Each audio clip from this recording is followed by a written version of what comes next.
guys. They are the heroes of our campaign. They defined this election. They were the embodiment of our quest for a better economy for our Kenya, for our country. The millions of Kenyans who believed in us. Today, by voting for me, the millions who woke up early to go and vote, they have not only voted for me, but they have opened doors and gates for their own children in every village, in every neighborhood, knowing very well that their children as well can become leaders. And every child is free to dream, and every child is free to aspire to any office. And working hard, believing in God, they can get wherever they want to go. I think my election opens possibilities for all our children, irrespective of their background, irrespective of where they come from, irrespective of their financial status. But this afternoon, with the unanimous decision of the Supreme Court of Kenya, our lengthy, suspenseful, and protracted election has come to an end. My fellow presidential candidates and I made our respective cases before Kenyans and submitted ourselves to their sovereign decision at the ballot. After the results of the votes were declared, it was taken up before the Supreme Court for scrutiny to make sure, beyond all doubt, that the will of the people had prevailed. The court returned its verdict, and I welcome it with tremendous humility. I salute the judges of the Supreme Court who have performed their duty with utmost fidelity to the Constitution. They listened to all parties, considered all issues, applied the law, and demonstrated their learning, impartiality, and patriotism. Their professionalism has elevated the stature of the judiciary, enhanced the place of petition process in legitimating election results as the true reflection of the people's decision, and afforded the nation an opportunity to reflect. It also afforded the nation an opportunity to debate and to come to terms with the implications of the last general election. I do not take this for granted, and I thank the judiciary in general and the Supreme Court in particular for staying strong as the shining beacon of constitutionalism and the rule of law, even in the most daunting of circumstances. And you know what I mean. The Supreme Court scrutinized, examined, and dissected and tested the declaration of the Independent Electoral and Boundaries Commission against the high standard established by the Constitution. The decision vindicated the Commission's effort to go all the way and deliver an election that exceeded public expectation and fully met the constitutional threshold of a secure, transparent, free, fair, and accountable election. The return of a unanimous decision on all the 9 issues confirms the fidelity of the IEBC to both the law and the Constitution. I therefore commend the Commission for their noble achievement at tremendous and regrettable cost to serve the people of Kenya by ensuring that their sovereign will is upheld. As I do that, we are all aware that there are men and women who lost lives in this election when they shouldn't. There was blackmail, threats, intimidation, and all manner of attempts to subvert the will of the people. The IEBC stood firm. The judiciary has vindicated the IEBC. This appreciation takes us to the point of proper appreciation of the just concluded legal process. Many of our supporters were a little unhappy about the delay, and some might have been tempted to impute bad faith in the petitioners who they say they saw to be taking advantage of the law to frustrate their wishes as expressed through the ballot. A lot of this anxiety is the result of long-standing suspicion of national institutions, especially when political contestation is involved. The Constitution of Kenya 2010 has done a lot to create comfort in institutions and the rule of law, and we continue to make encouraging progress on the path towards becoming a higher trust society, standing fully on its constitution. It was therefore perfectly legitimate for the petitioners to go before the Supreme Court to have their questions answered, doubts assuaged, and fears allayed. By exercising their constitutional right to take advantage of opportunities to establish the truth, the petitioners tested the result and inscribed upon it the highest stamp of judicial, legal, and constitutional approval. Our electoral and judicial institutions have won, and the Constitution has asserted itself and prevailed. My esteemed competitors now have a credible basis on which to consider the outcome, and we are vindicated by the choice of the people of Kenya.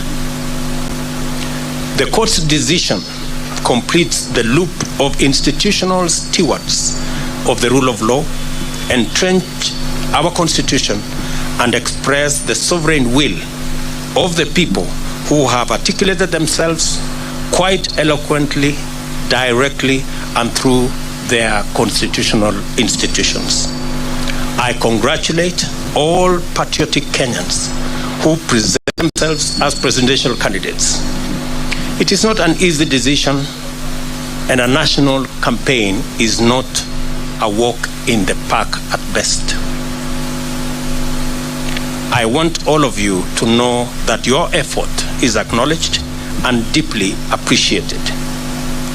Wahiga Mwaure and Ruth Musheru, George Wajakoya and Justina Wamai, the Honorable Raila Odinga and the Honorable Martha Karua.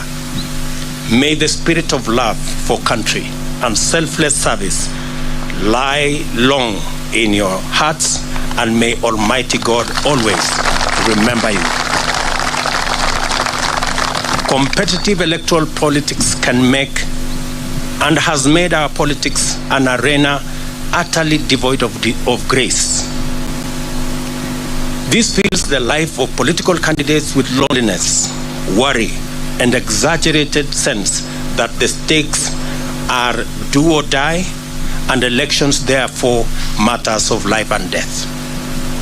It poisons political competition, exterminating the sporting spirit which unites winners and losers by enabling them to access the grace to define their relationship in terms of what they share and not what divides them. Democracy is expected to unite a people, strengthen their society, and improve their institutions, and must not become an acrimonious, fearful, and desperate enterprise. We offered alternative visions and missions and submitted to the sovereign decision of the citizens of Kenya. We are only competitors, not enemies. We vied to unite and strengthen Kenya, not to divide and weaken it. I therefore consider all of my competitors to be my worthy compatriots. Kenyans are united in the quest for a better society that is kinder to its children, gentler on the vulnerable, respectful of their rights, and committed to serving them. Those who voted for me, as well as those who voted for my competitors, want the same thing for themselves and for their children.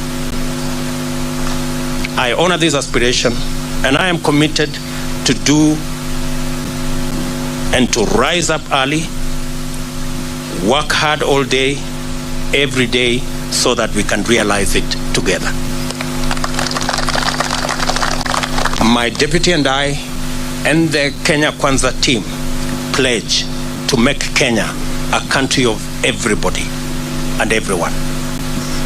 My administration shall do justice to all, regardless of their social status, religion, ethnicity, gender, whether they voted at all or whom they voted for. I therefore extend a hand of brotherhood to all my competitors and to all their supporters. We are not enemies, we are Kenyans. Let us unite to make Kenya a nation where everyone shall be proud to call home. My administration will recognize in full the now established tradition of honoring our leaders who have served this nation and shall not in any manner interfere with their privileges and their entitlements in retirement. They are revered elders of our nation who deserve respect at all times. It is now time for us to prepare for the day when we wake up to the momentous duty to serve Kenyans. Let us all reflect on our contribution and look forward to build this country and nation together to achieve the glory of Kenya, express its heritage and splendor, and fill every Kenyan heart with thanksgiving. As I said earlier, the hero of our campaign is the legendary Mama Mboga and Boda Boda. The hero of the election is one Wafula Chebukati and the Independent Electoral and Boundaries Commission. And the hero of our democracy and the rule of law and constitutionalism is our judiciary. We celebrate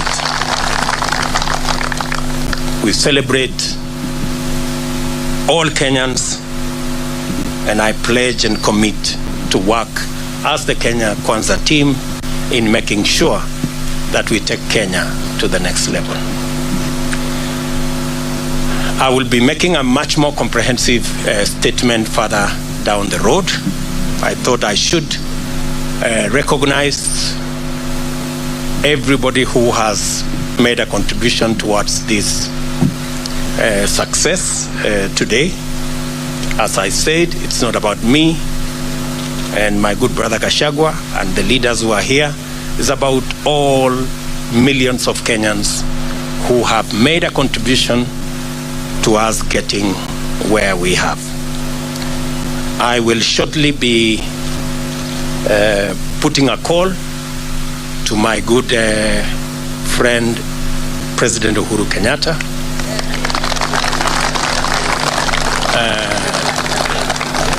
We have not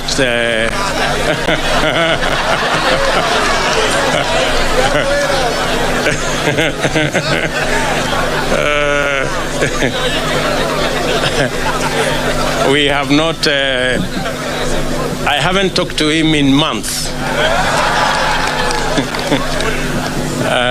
But shortly I will be putting a call to him so that we can have a conversation on the process of transition.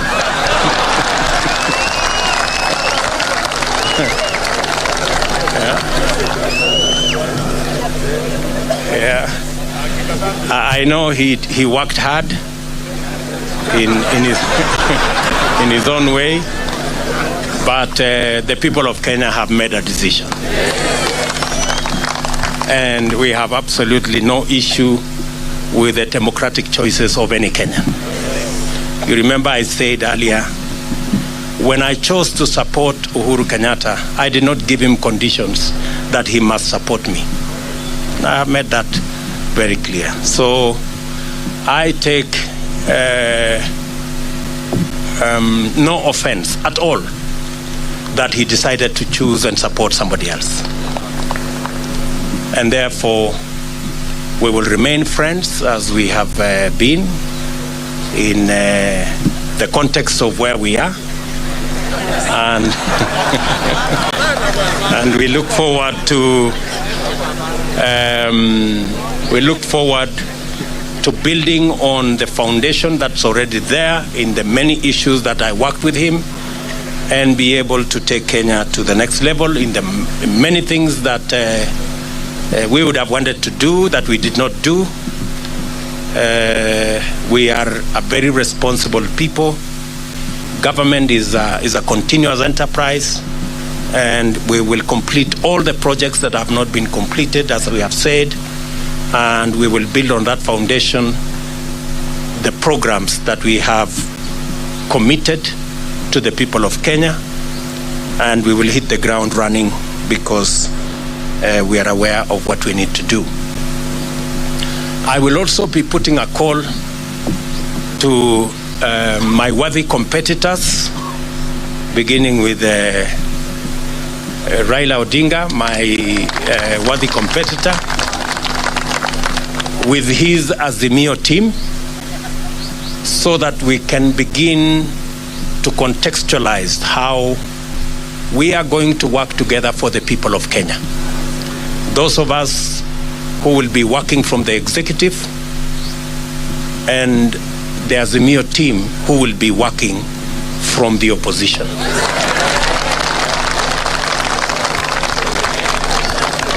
And as I committed to the people of Kenya, I believe in the rule of law. I do not believe in the handshake stories.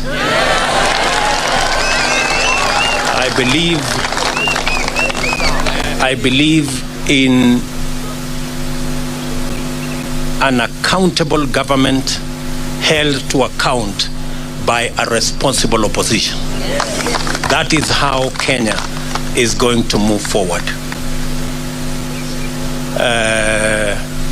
And so I look forward to a conversation on how they will hold us to account and make sure that we deliver on the commitments that we have made to the people of Kenya, and public resources are put to good use in an accountable manner, and so that we can reap the benefits of what the people of Kenya have done in electing us into office.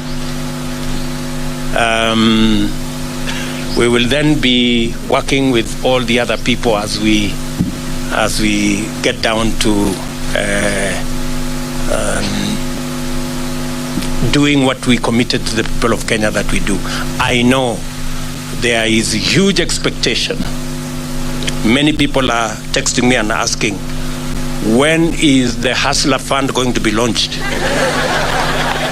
Many people are asking me, many farmers want to know when subsidized fertilizer will be available so that they can get on with the journey or with the business of growing food for us so that we can reduce the cost of living. Many farmers are asking when we are going to begin the journey on agro-processing and value addition. Many people across Kenya want to know when we are going to begin our housing program. I want to commit that as soon as we are sworn into office, in fact, beginning tomorrow, I will be working with the people in government offices so that by the time we get sworn in, we will have work to do and begin the process of implementing our plan. Let me say to all of you, I know many people have come here. I know many members of parliament are here, many governors are here, many senators are here, members of county assemblies. Let me take this opportunity in a very special way to recognize our legal team, led by Senior Counsel Fred Ngatia and Senior Counsel Kioko Kilukumi and Senior Counsel Kiragu and of course my chief agent and team leader of the legal team, Professor Abraham Kithure Kindiki. And all the senior lawyers here, let me not mention all their names. We had the best legal team anybody could assemble. And we are very proud of you, ladies and gentlemen. Thank you very much for protecting our victory and for doing your bit. I remember when I talked to them, I told them those of us who are politicians have done our bit. We handed over the baton to them, and I told them they should not drop the baton. And they brought it home in one piece, and we want to celebrate them. Tuwapige makofi jameni hawa mafunzo. Let me also say, for good record, that these great men and women, our legal team, volunteered their services for free.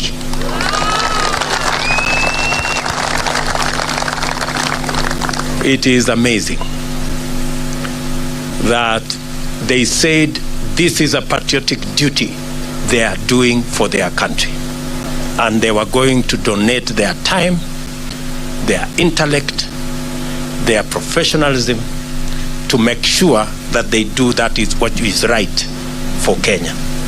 Ladies and gentlemen, I sincerely appreciate on behalf of the Kenya Cancer team your sacrifice, your contribution, and your commitment to this journey. Asanteni sana. Of course, there are many volunteers.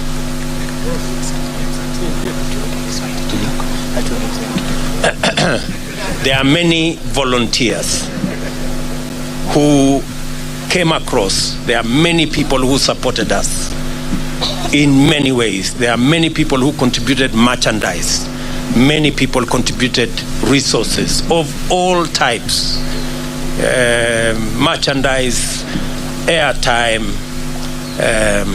equipment, transport, and it was just amazing. We ran a campaign. Many people believed that I was very organized, but I want to tell you, it was it was not me. Everybody made a contribution. That's why the whole thing looked seamless. We didn't have to push nobody to do nothing. Everybody did what they were supposed to do without asking. So I want to say thank you very much to our team. I want to announce that this marks the end of the politics of deceit and the politics of betrayal and the politics of conmanship. It is the end. We want the politics of the Kenya of the future. Every leader must be held to account on what they say, and they must match what they say with what they do. I promise you, ladies and gentlemen, that with the opportunity God has given us, we want to have a country based on the rule of law. As my deputy has said, the criminal justice system will be reserved for fighting criminals and criminality and making sure that public resources are protected and criminals are brought to book. The criminal justice system will never be used again for political reasons.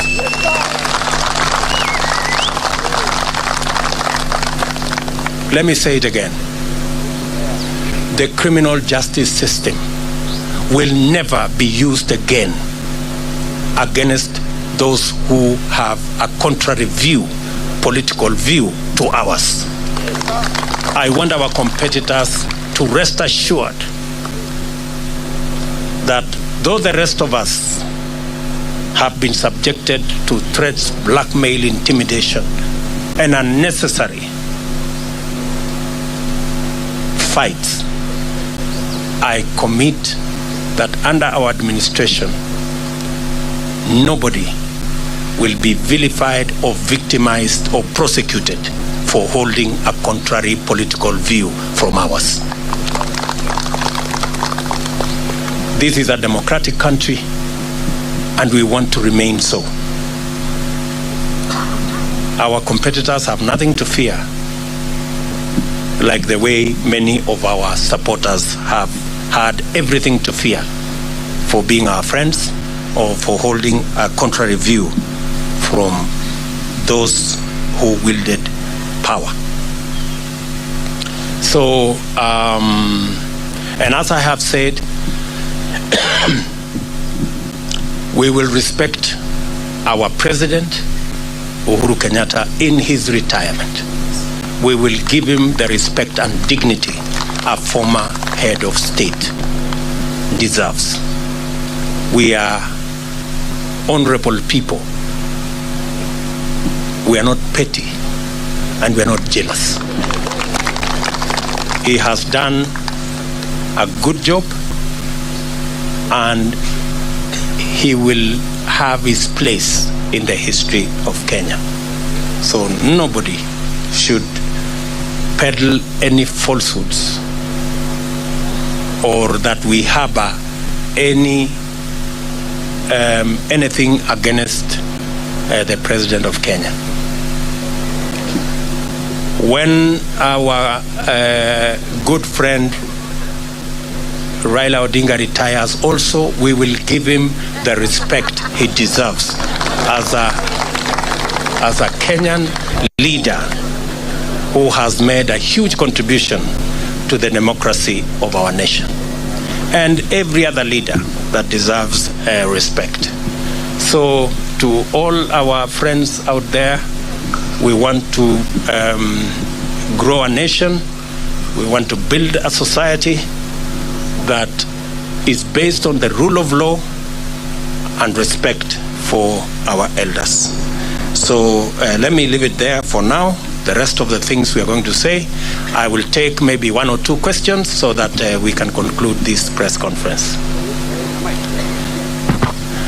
Na nitasema kwa Kiswahili, nitajibu maswali kwa Kiswahili. Sisi tumekubaliana? Kama mnataka niseme Kiswahili kidogo, nimesema ya kwamba kwa niaba ya team ya Kenya Kwanza tunamshukuru Mungu kwa sababu ya kutupatia ushindi.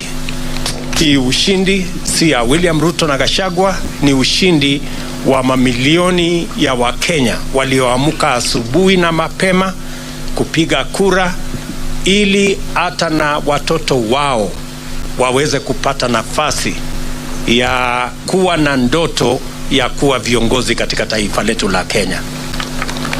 Nimesema vile vile ya kwamba tunawashukuru wale wote, hasa IEBC ambayo ilisimamia uchaguzi katika taifa letu la Kenya. Mbali na changamoto za makomishona ambao waligawanyika pale mwisho, IEBC ilifanya uchaguzi ambao ulikuwa wa huru na haki, na kila Mkenya ametosheka. Ma-MCA wamechaguliwa, wabunge wamechaguliwa, maseneta wamechaguliwa, magavana wamechaguliwa, na leo mahakama ya upeo imeidhinisha uchaguzi wa rais pamoja na naibu wa rais, kumaanisha kwamba IEBC ilifanya kazi ya muhimu. Na nimesema shujaa wa uchaguzi huu ni Wafula Chebukati na makamishna waliohakikisha ya kwamba uchaguzi huu haujapatilishwa na watu ambao walikuwa na njama ya kuharibu uchaguzi wetu. Nimesema vile vile tutapata nafasi kama viongozi kuongea na rais wetu ambaye anaenda kustaafu, ili tuweze kupanga mambo ya kukamilisha succession kwa njia na taratibu ambaye iko na heshima. Na nimesema vile vile, kama vile tuko na desturi kama taifa, viongozi wetu wote wale ambao ni elders wa taifa letu, viongozi wanaostaafu kama rais, watapata heshima na watapata haki yao katika mahali pa heshima katika taifa letu la Kenya, na hakuna wasiwasi yeyote kwa mtu yeyote kwamba kutatokea na jambo lolote. Yale ambayo yamefanyika, Waswahili wanasema yaliyopita si ndwele, tugange yaliyomo na yajayo, na hivyo ndivyo tutakavyofanya. Tumekubali vile vile ya kwamba kamwe criminal justice system katika taifa letu la Kenya haitatumika kuendesha mambo ya siasa katika taifa letu la Kenya. Wanasiasa wote wako na huru wa kuwa na msimamo tofauti ya kisiasa, bila ya kujali ya kwamba watashurutishwa, watalazimishwa, watafunguliwa mashtaka yasiyo na maana. Hiyo haitafanyika katika taifa letu pale tukiwa viongozi katika taifa letu la Kenya. Wananchi wengi wameangaishwa, wamesumbuliwa, wamefanyiwa mambo mengi kwa sababu ya misimamo yao ya kisiasa, na tumesema haya mambo tutayakomesha. Tunataka kuwa na nchi ya demokrasia, mahali maoni ya kila mtu ni ya muhimu na hakuna mtu atashurutishwa kuwa na msimamo mmoja ama msimamo mwingine. Any questions, good people? Thank you very much. I don't think you have any questions. Uko na swali ya kusema nini? Sema jina. Thank you so much, Your Excellency. Congratulations on your win. My name is Ibrahim Karanja. I work for NTV. Yes, you have repeatedly said during the time the IEBC declared you as a winner, and even now when the Supreme Court has upheld your win, that you will work your government and with the opposition to the extent that it remains in the opposition. From where you sit, how should Kenyans take then your move of incorporating members of parliament who were elected in what were opposition parties in the election? Thank you so much. Thank you very much. You know, as I have said, there are many people who today are in Azimio, not because they want to be.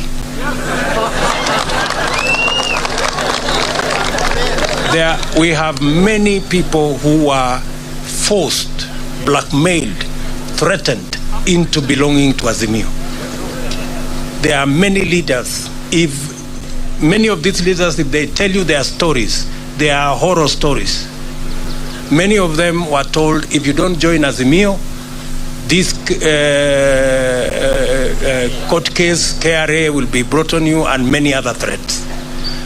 And that's why I said the other day, our good brothers, competitors on the other side, they have to really think of how to take their coalition into the future, now that they don't have the instruments of blackmail, threats, and intimidation. Because they have built their coalition using force and blackmail. And you know, this is a country, a democratic country, and you cannot force anybody to make political choices they don't want. Imagine, even a law was passed that makes people prisoners of a certain coalition. That once you sign a piece of paper here, and they make sure you sign that piece of paper at night when the lights are switched off. And then you are told, once you sign, you cannot leave. You know, that is not a country that we all wanted to belong to. So there will be people who will want to join Kenya Kwanza, and you know, a majority of the people who have decided to come and join Kenya Kwanza actually were people who we were together before.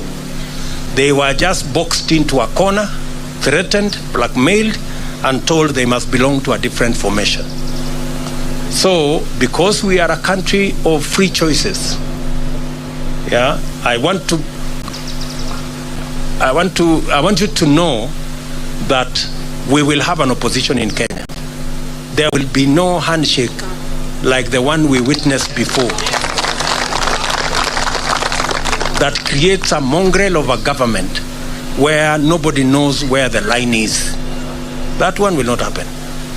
But there will be people who will choose because of preference, because, for example, I'm sure maybe you're talking about Ali Roba and his team. Ali Roba and his team are members of Jubilee. We were together. Or Kiraitu Murungi for that matter. These are people we were together. They were just told, you must be here, otherwise X, Y, and Z will happen. Now that we are breathing fresh air and freedom has arrived, they are now, they can now make the choices. Thank you very much. Any other question? Yes, my good friend. Mpatie ule microphone.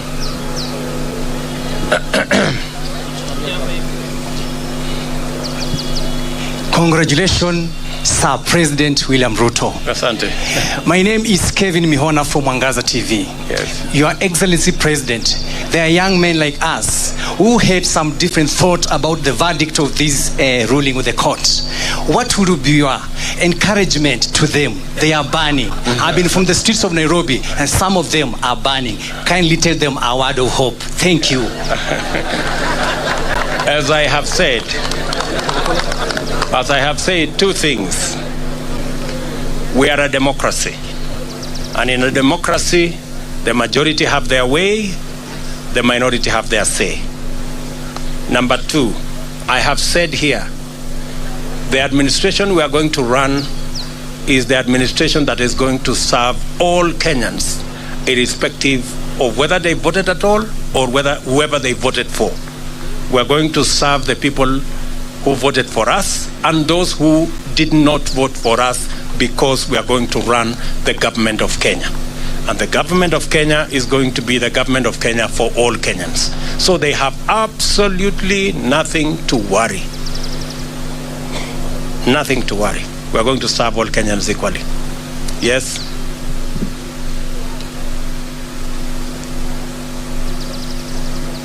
Mr. President, congratulations. Thank you. My dream was to be a professional footballer, but I had to kill that dream.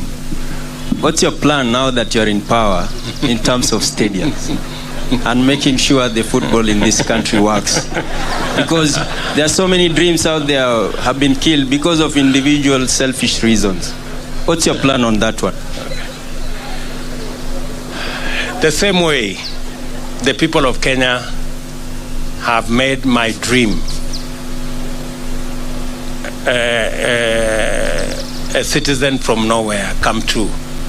As I have told you, I will work hard. You have read our manifesto on matters to do with sports, and we will work hard to deliver on our commitment so that people like yourself and many more who have dreams and their dreams stagnated or died because there was no opportunity, that we create that opportunity so that people like yourself or even other people who have aspirations like yours can also attain or make their dreams come true. That's how. That's how. Yes, one last question. Yes, give. Yeah, my name is Ken. Yes. Jenga Wambui from Minoro TV. Yes. We understand that from the Constitution, Chapter 9, Article 141, the President shall be sworn in the first Tuesday after 7 days. What is this one thing that you will promise Kenyans that you will deliver within the first 100 days once you assume office? There are many things, Njenga Wambui. And how is Inoro, by the way?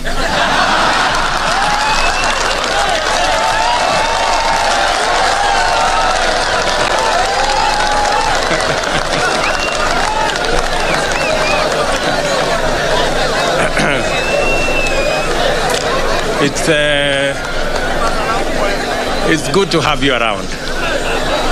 And I want to promise you that you will be treated equally like all other Kenyans. I know sometimes people think the people who really fought hard against us that we have a grudges. We don't. We are Democrats. And we will work together. However, I will, your question on the first 100 days, let me not say it today. I will be making a statement on my inauguration. Just be patient kidogo. Sawa bwana Njenga. Asante. One last one. Where are my good friends from Citizen?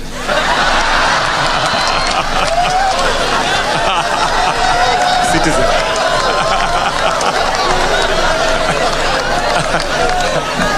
No, it was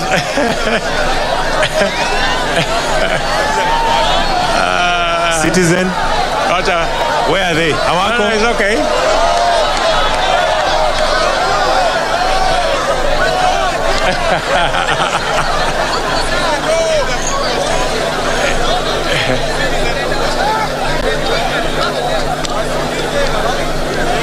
Yes.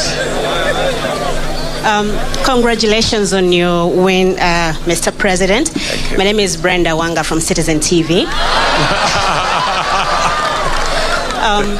I know you have said you will give a comprehensive statement a little bit later on what you intend to do in your first 100 days. You've said that in your manifesto before, but I know most of us are quite concerned and would like to know what your plans are in regards to fighting graft. That has been quite a big issue during this campaign. Thank you. Thank you very much. Thank you very much. I think it's a fair question. And how is my good friend Leto, by the way?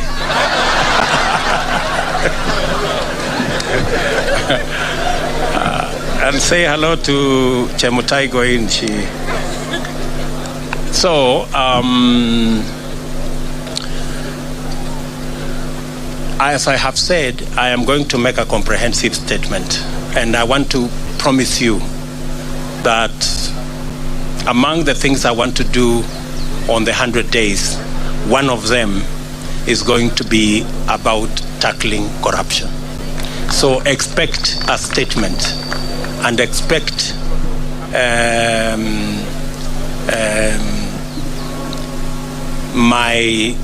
there are two things that I said in the manifesto. Number one is the judiciary fund, and number two is to have an accounting officer for the police and the entire criminal justice system, so that they will never depend again on resources from the office of the president. They will have their own independent budget and an accounting officer, so that they can go after anybody that is involved in graft or in wastage or in theft without getting permission from the office of the president. We will treat those institutions as the Constitution expects us, as independent institutions. But I'm going to make a statement about on that, or as among the things that will be in my 100 days to do list. Sawa. Very good. Otherwise,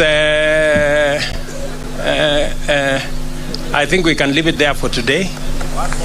Mimi nataka ni waambie asante sana for coming. All the good friends from the media, thank you very much. We're going to be sharing information with you as often as we can.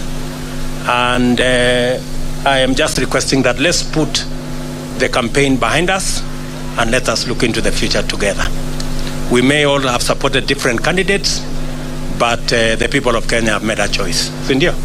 Si sasa tujipange tu kwenda mbele pamoja. Bas, asanteni sana na watakia baraka ya Mungu. Thank you. All right, kindly let's remain seated. Kindly let's remain seated for a minute. Would just like to have a few photographs, Your Excellency, with your permission. Live from the DP residence in Karen here in the county of Nairobi, President-elect William Ruto, in his first speech since the Apex Court affirmed his win a couple of hours ago, and perhaps to fast track to what he has been talking about, we'll be delving into that much with my colleague Regina Manyara. We are also joined by Advocate of the High Court Gibson Gisore and a constitutional lawyer Henry Kurauka. Very quickly, some of the things that he has been able to point out, and it's a question that we very well knew in the media it's gonna be there. That is, what do you intend to do in the next 100 days? And he has, of course, he has been tight-lipped a little, but he has broken the ice there, talking about tackling corruption will be the first, and we expect a much comprehensive report. But something that he has said, and I know quite well, will identify with you two, my good learned friends, is the judiciary fund. This is something that we've had for a very long time, and he has talked about accountability for the police and also the criminal justice system. They will have their own, they will be more or less autonomous, and they will have their own budget so that they do not rely on the executive. A very quick one, Kurauka. Yes, I thank what do you make of the DP of the president-elect now? Yes, speech, yes. And in particular in actualizing the judiciary fund. Yes, thank you very much. The speech is wonderful. I believe we expect more on 13th. Now, on judiciary fund, it was introduced in our constitution in 2010, and it has taken many years, more than a decade, to actualize it. We cannot talk of judiciary's independence without financial independence. We have other forms of independence, like the way we have seen our Supreme Court and other courts do. There are other independence, like administrative, without interference with any other organ. Presidency is actually a very important arm of government, because the president is the epitome of national unity. A lot of things will be said by our president-elect, but let me say this. Yes, it may be easy to promise when we are campaigning, but when it comes to actualizing, it may not be practical to actualize some of these things within 100 days, because there are many other institutions that need to put input into it. For example, fighting corruption. There are more than 10 institutions that must be involved. Some of them are independent, like courts. Mm-hmm. You cannot take someone to court today and expect that person to be taken to committee the following day. Mm-hmm. We need a lot of, consultation. We cannot even borrow from other jurisdictions. Mm-hmm. For example, China has been able to handle corruption very well. When it comes to criminal justice, mm-hmm. that our president-elect has, put very well, we can borrow leave from countries like the Netherlands, which has a very good criminal system, mm-hmm. whereby before people are taken to court, there are 99.9% that a case will be sustained. Mm-hmm. Of course, Kenyans have a lot of expectations. Mm-hmm. Already, he has rightly put it. Some are asking, when is the funds mm-hmm. coming? Thank you. Yeah, and tossing the ball to you, Ray and Gisore, he talked about an accountable government held firmly by a robust opposition to hold them to account. And again, talking about we are not going to be having a criminal justice system that will be going for all the wrong people. Gisore. Thank you. Thank you for that question. I've listened to him, and that was very clear from him that he wants an accountable government. That is very commendable. For him, from what I've heard, is visualizing a government Before we hear from you, Council, we want to take you to some live pictures that you see on screen there. We have a condemnation of what is happening at the DP residence now, that's the President-elect residence there, as well as Sugoi in Eldoret, which happens to be in Wasen Gishu County. And allow me to come in with some of the things that have been mentioned. Kurauka, he has mentioned very quickly, the electoral process is done and dusted. Now we should embark on nation building. That's a very strong statement if you ask me, because after every election cycle, the country just has a break or something, and then we go back to politicking again. And now he wants us to put all that behind and focus on nation building. And again, the handshake question has popped up. He said, yes, we're going to work together, but no handshake as witnessed before. Quite a strong statement. Very well. Already we have several handshakes since the results were announced. If I go by what I have been but to be very sincere, it is practically impossible to govern this country without some form of handshake. And that's why I commend our president-elect for embracing leaders like my senior Kiraitu Moronge and the other leaders. Of course, we expect more of these, working together relationships. They may not be really handshake, but it could be a version of the same. But what I would like to say is that, yes, we need a robust and effective opposition. For that to happen, we need legal reform, because the laws we have cannot create the opposition that was contemplated in now and de facto BBI. But let me say this as well. What is very important right now is national unity. We have no space to have chaos or infighting, and I think we Kenyans, being the supreme power of this country, as per the Constitution, Article 1 of the Constitution, we are not ready to fight each other because of politics or whatever results from politicians. And we want to embrace peace, amani, all through. And my take on what the president-elect has said, that everyone will be treated equally, whether you belong to Azimio or any other. You will be viewed in the same eyes before the law, and you will enjoy all the rights and benefits as a Kenyan. All right, and we will be delving into that more a little bit later. But as we were having the president-elect speak for the first time since the court affirmed his win, we also had a parallel interview where IEBC chair Wafula Chebukati was having a presser at his office, 21st floor of the anniversary towers. This is what he had to say.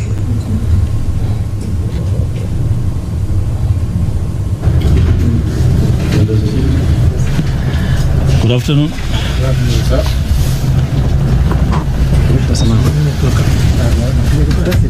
A statement from the Commission as regards the verdict of the Supreme Court today on the presidential election petitions.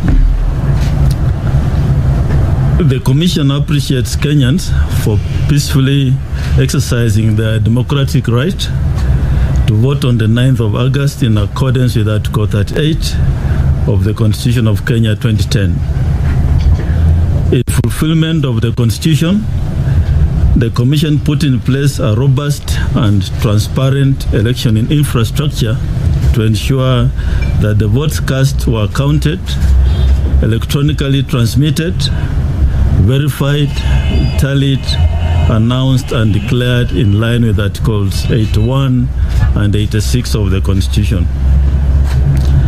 The general election was conducted by about 1,000 dedicated permanent employees of the Commission, assisted by over 400,000 temporary staff countrywide.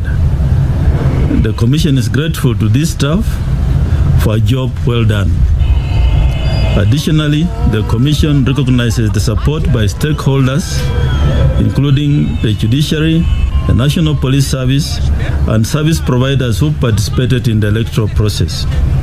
The Commission gives special recognition to development partners who provided support that bridged financial gaps in the Commission's budget. In the course of discharging our constitutional duty, the Commission and its staff endured harassment, intimidation, abduction, arrests, and some lost their lives. It's tragic that Mr. Daniel Mushoka, a returning officer for Embakasi East constituency, was abducted and tortured to death in the line of duty. In addition, Mr. Geoffrey Kitobo, a returning officer for Kishugu constituency, died in what could be election-related stress upon completion of elections in his constituency. In this general election, the abuse of IEBC staff reached an unimaginable scale. Apart from the 2 deaths, the Commission and staff suffered other atrocities, including, but not limited to, assault and injury of the chairman, Commissioners Professor Abdi Gulier and Boya Molu, and the Commission Secretary and Chief Executive Officer Mr. Marijan Hussein at the National Tallying Center during the declaration of results. Unwarranted arrest of a voter education coordinator by anti-terrorist police unit on the floor of the National Tallying Center, who was detained for 3 days.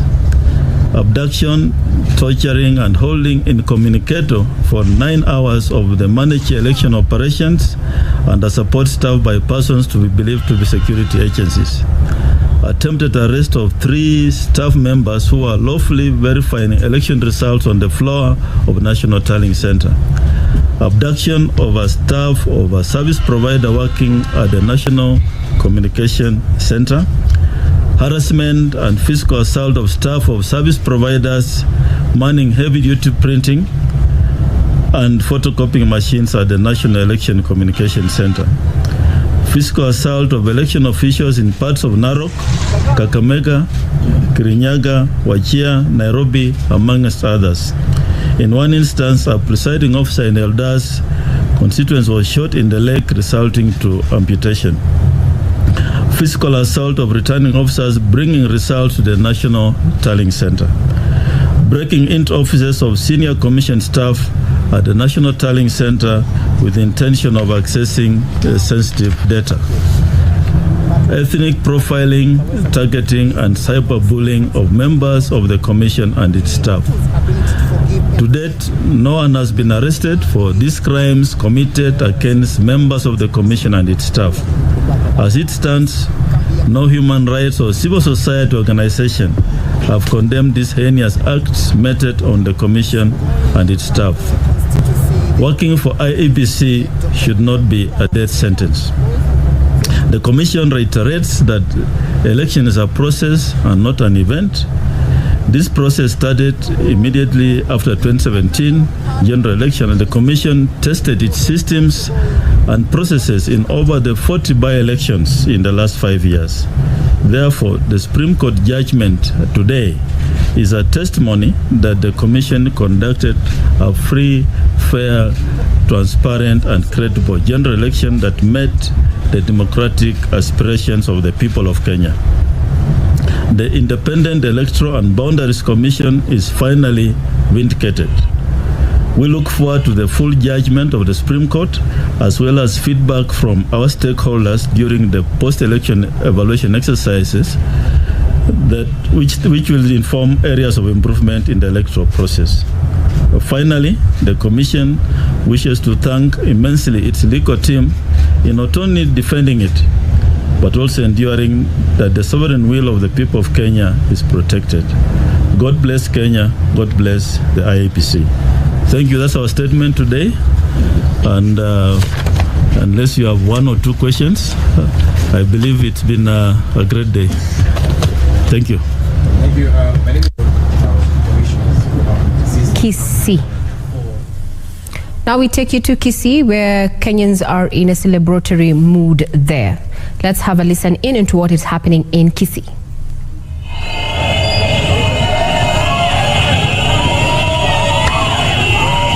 mfanye interview.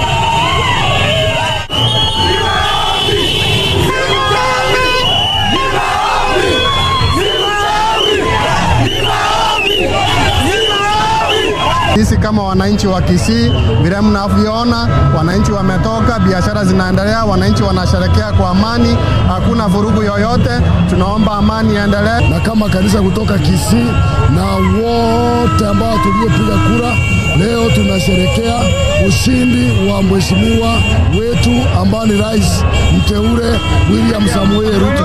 Kanisa letu, kanisa lote Kenya, tunashukuru kwa sababu kanisa limetulia, kanisa limeomba na kanisa limeonekana kwa wakati huu. Mungu sana kwa ajili ya mama Martha Koome kwa ile decision wamefanya haki kwa mwana Kenya ambaye tuliamka asubuhi tukapigia hasara kura. Tuko na furaha ya kwamba haki imefanyika katika nchi yetu ya Kenya. Tunataka kuambia watu wetu wote tusherekee kwa amani.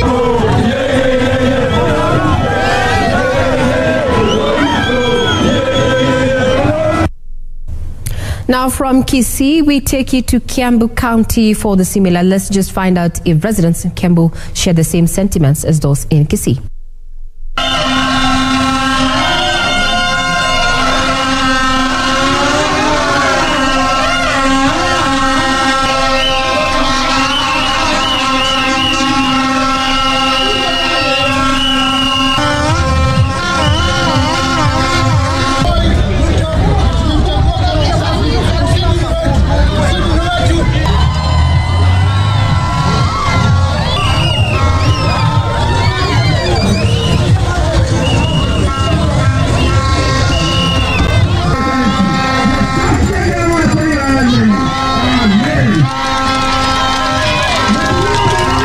Tumefurahishwa sana na uamuzi wa koti kuamua ya kwamba William Samoei Ruto ndiye atakuwa rais wa Jamhuri ya Kenya.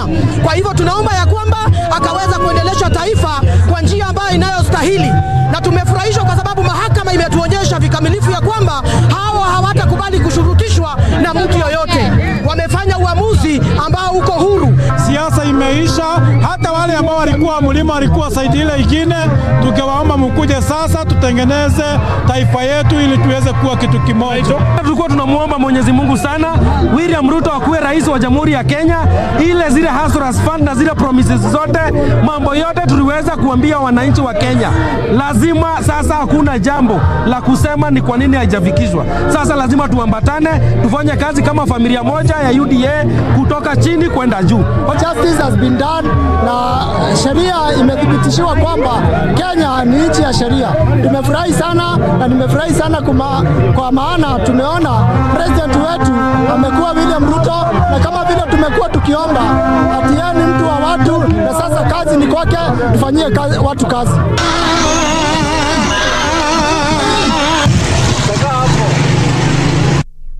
Take you to Wajir to try and see if the residents there have received this news with jubilation or not. Here's Wajir.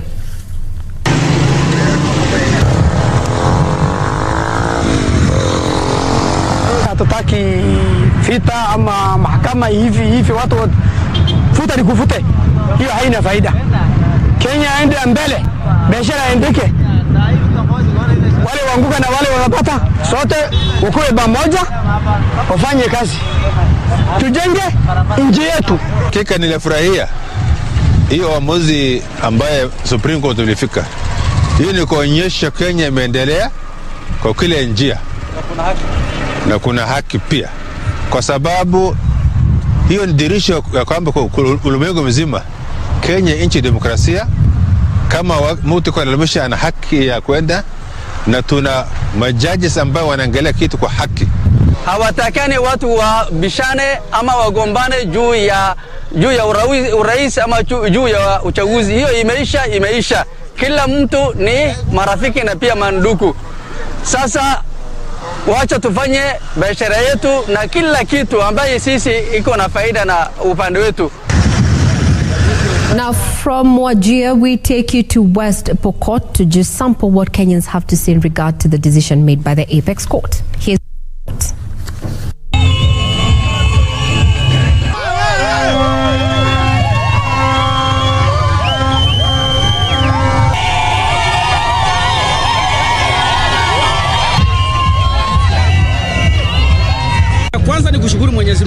yote ambayo nimewahi fanyika siku ya leo.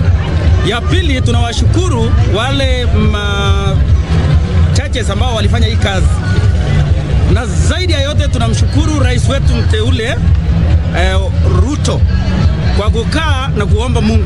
Nashukuru Mungu kwa kumpatia Martha Koome hekima na maarifa. Tunataka amani katika Jamhuri ya Kenya.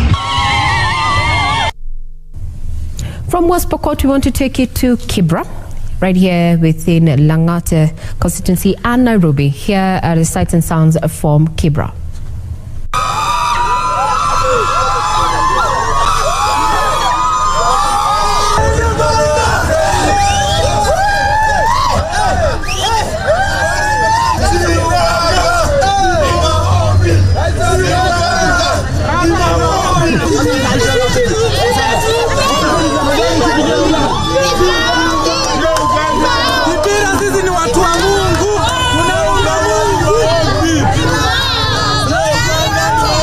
Kenneth Otieno Ogem. They do their job. That is the better. We are tired of election. Jina ni Zado Kokonda. Mimi ni mkaaji hapa Kibera. Sisi wakaaji wa Kibera tumefurahia na huu uchaguzi. Venye majaji wameamua na venye wametuambia kiongozi wetu ni William Samoei Ruto, tumefurahi kwa sababu yeye ndio tulivotia. Hiyo ndio maoni yangu. Majina ni Tunda Winisho. Mimi nasema watu wa move on tu juu ishakuwa. Asikubali kushindwa si mshindani. Kwa hivyo tu move on, tuendeleze Kenya, tuendeleze uchumi. Ni hivyo tu. Mimi ni Joseph Masika. Nimefurahia sana kwa uamuzi ambayo imefanyika. Kama wananchi tuwe kitu kimoja, tuendelee na maisha. Maana hakuna mtu atakuletea chakula kwa mlango. Wewe pamoja na mimi ni majirani, tuendelee kuwa na amani. Mimi naitwa Geoffrey Beth. Mimi ni mkaaji wa Kibera lakini nyumbani natoka Bomet County. So kama kotini ameamua hivyo tutakubali tu. So naomba wa Kenya tukaa mahali tuko hapo. Tuendelee na maisha yetu tu. Mimi naomba tu amani. Cindy Asenti, mkaaji wa Kibra. Tumeheshimu mahakama vile imesema. Sasa kitu yenye naomba tu wa Kenya kuwe na amani. Ni hayo tu. Jina langu ni Jason Nichesi, nikiwa mkaaji wa hapa Kibera. Malilio yetu na maombi yaliyo watakatifu yamesikika. Ruto amehangaishwa, ameenda mpaka mahakamani, nimekuwa proved kila kitu iko sawa. Kwa hivyo wa Kenya tumetoka katika minyororo ya wafungwa, tuko sasa uhuru. Mungu ametusikia na freedom has come to the country. Jina ni Elias Mkoyani.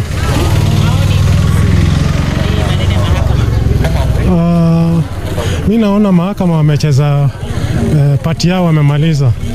Wameangalia kila kitu, wameona kuna evidence. Kwa hivyo mimi naona mahakama walikuwa. Jina ni Roslyn Simiyu. Kile naomba tu kwa serikali yetu ambayo imeingia saizi, mahakama imefanya mambo yao na washughulikie maslahi wa wananchi ambao wako chini. Especially unga imenini sana, imepanda sana. Na pia upande ya masomo watu waangalie. Kibera tunaumia sana upande ya masomo. Mambo ya CBC imekuja, inabidi mzazi huyu mmoja ndiye anatafuta hustle ya kula na pia anatafuta hustle ya wanafunzi. So watushughulikie upande wa wanafunzi pia. Kuendelea mbele, wataangalia vile watafanya economy ya Kenya iwe sawa kwa mwananchi mdogo. Mwananchi mdogo anaumia sana. Wananchi vyakula imeongezeka sana. Tunataka vyakula ishuke. Hiyo ndio wananchi wanataka. Mambo mengine hatutaki. Hiyo yajua tujui hata.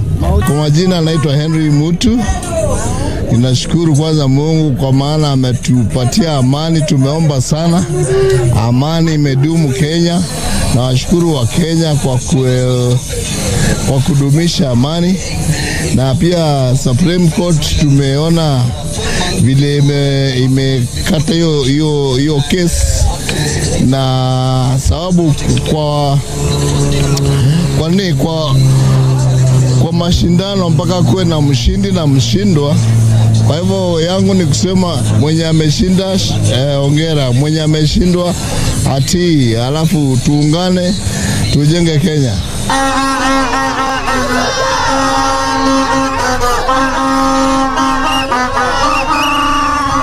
Now from Kibera there, let me take you to Mwingi.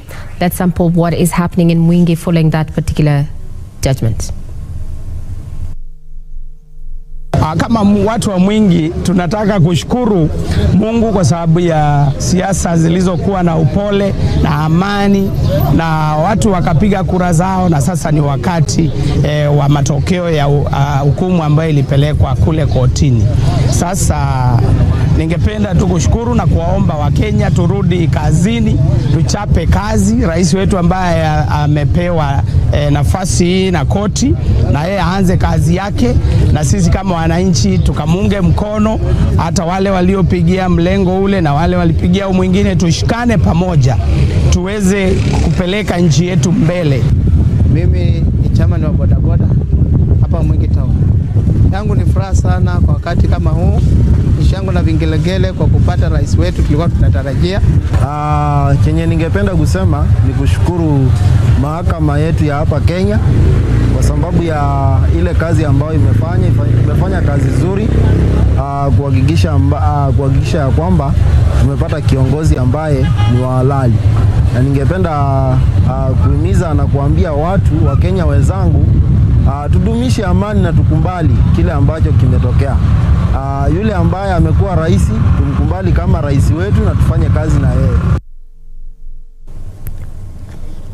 Those are sentiments from residents in Mwingi. Now let's sample what Kenyans had to say, those residing especially within Naivasha in Nakuru County. Sugoi.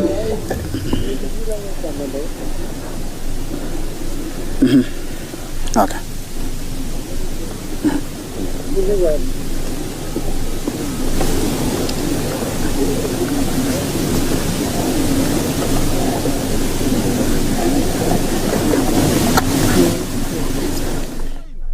Kazi na wao pamoja, kwa sababu tulikuwa tumelilia Mungu sana na amefanya kulingana na haki na sheria yenye tulikuwa tunataka.